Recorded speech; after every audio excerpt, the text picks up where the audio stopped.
Kenapa saya kritik Jokowi? Ada 3 hal sebenarnya yang selalu saya kritik Jokowi. Satu, mengingatkan janji-janji dia yang sangat tidak konsisten. Kalau diurut tuh banyak sekali. Yang kedua adalah mengingatkan kalau mengambil kebijakan yang membahayakan bangsa dan negara ke depan. Yang ketiga adalah kalau mengambil kebijakan yang mengabaikan keadilan. Jadi 3 hal yang saya selalu kritik ke beliau. Nah, kalau beliau bagus, saya dukung. Tapi kalau dia salah, maka saya kritik. Pemerintah memelihara buzzer untuk menyerang siapapun yang tidak selalu menyatakan presiden adalah benar. Saya diberhentikan oleh Bukit Asam itu karena saya tidak setuju langkah-langkah yang dilakukan oleh pemerintahan sekarang. Kalau pertanyaan Bung Refli, apakah bersedia kalau ditawarin menjadi komod atau pejabat di Kementerian BUMN? Saya katakan satu, saya tidak terlalu tertarik. Kedua, tawaran itu tidak mungkin datang karena karakter pemerintah sekarang adalah anti kritik dan saya diberhentikan karena kritik. Tidak mungkin karakter saya semua jual untuk jabatan.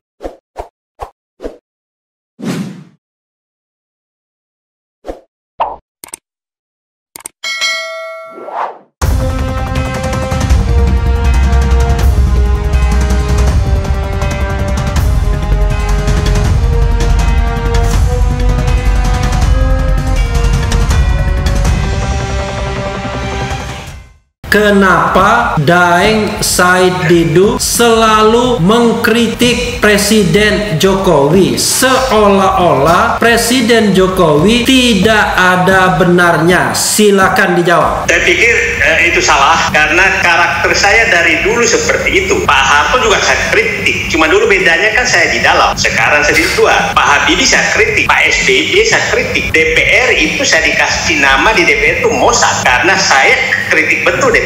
Dan Bung Refli jangan heran, pernah menteri menandatangani pengangkatan direksi dan komisaris BUMN itu hampir 30 orang sudah datang dilantik, saya tidak kasih nomor karena saya kalau tidak benar pasti saya lawan. Jadi bukan sekarang saja saya lakukan, cuma kedengaran sekarang di luar saya lakukan. Kenapa saya kritik Jokowi? Ada 3 hal sebenarnya yang selalu saya kritik Jokowi. Satu, mengingatkan janji-janji dia yang sangat tidak konsisten. Kalau diurut tuh banyak sekali. Yang kedua adalah mengingatkan kalau mengambil kebijakan yang membahayakan bangsa dan negara ke depan. Yang ketiga adalah kalau mengambil kebijakan yang mengabaikan keadilan. Jadi 3 hal yang saya selalu kritik ke beliau. Nah, kalau beliau bagus, saya dukung. Tapi kalau dia salah, maka saya kritik. Tidak selalu saya menyatakan salah. Itu jawabannya, Daeng.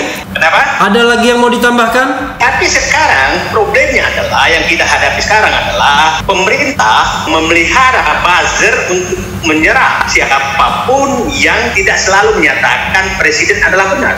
Nah, kita harus ingat tujuan kita mengingatkan presiden sekarang di luar, orang di luar ini karena tidak ada oposisi. Nah, tidak ada oposisi itu sangat bahaya bagi suatu negara. Tapi Bung Refli paham betul karena bisa mati negara ini seperti kodok rebus, dimasukkan ke air dingin, dipanaskan perlahan-lahan, dia mati, dia tidak sadar bahwa air panas. Itu yang kita kenapa kita di luar harus berbicara sangat keras karena DPR diam, intelektual di kampus diam, mahasiswa diam, demi keselamatan negara harus banyak orang mengkritik pemerintah. Itu tadi Sobat RH sekalian, pertanyaan pertama. Sesuai dengan janji saya tidak akan mengulangi atau mengklarifikasi atau bertanya lebih lanjut. Sekarang pertanyaan kedua. Pertanyaan kedua ini Daeng ya, ini pertanyaan yang insan di dunia ini mau semua. Kita tahu bahwa Daeng Said Didu pernah di BUMN, Badan Usaha Milik Negara, menjadi sekretaris Menteri BUMN. Wah, itu kan jabatan yang sangat empuk. Pernah juga kemudian tentu karena menjadi sekretaris Menteri BUMN kan menjadi komisaris di perusahaan kelas Wahid, kelas 1 ya, ring 1, apapun namanya, whatever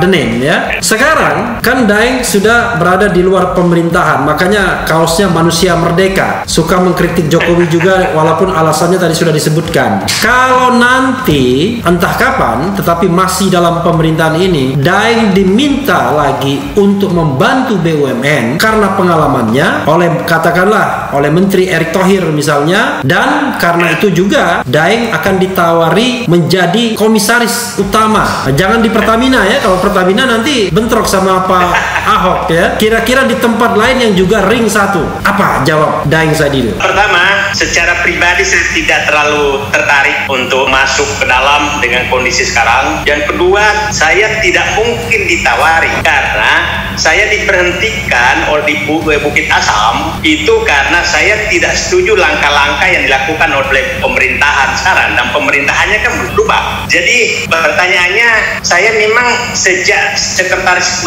Kementerian BUMN itu tidak pernah memegang komisaris yang gajinya tinggi. Selalu saya memilih komisaris yang perusahaannya mau bangkrut, Merpati, Pupuk Altim. Saya tidak pernah mau jadi komisaris Bank Mandiri, BRI, Pertamina. Yang saya katakan itu gajinya di sana tuh berkahnya kurang, karena tidak ada kerjaannya gaji.